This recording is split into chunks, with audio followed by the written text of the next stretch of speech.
Така ли?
Привет от 4872 метра. Преди малко току-що минахме аржентинско-чилийската граница и в момента спускаме към Сан Педро де Атакама.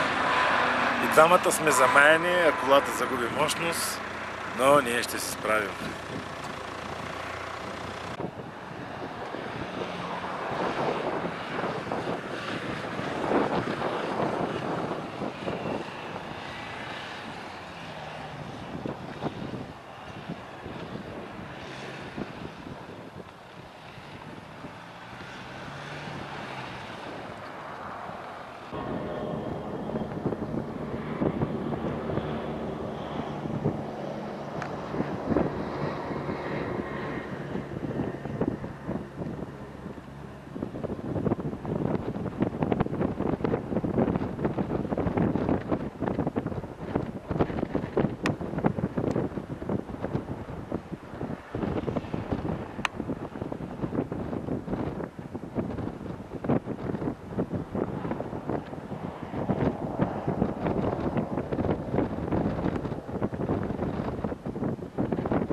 Много съм доволен.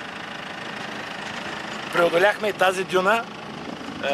Просто автоматика е не най-подходящо за дюни и пясък, тъй като след като стигне до критични обороти двигателя сам прехвърля даже и на тип Троник режим. Следващата скорост и малко ме бави, но като цяло много съм доволен и от колата, и от гумите.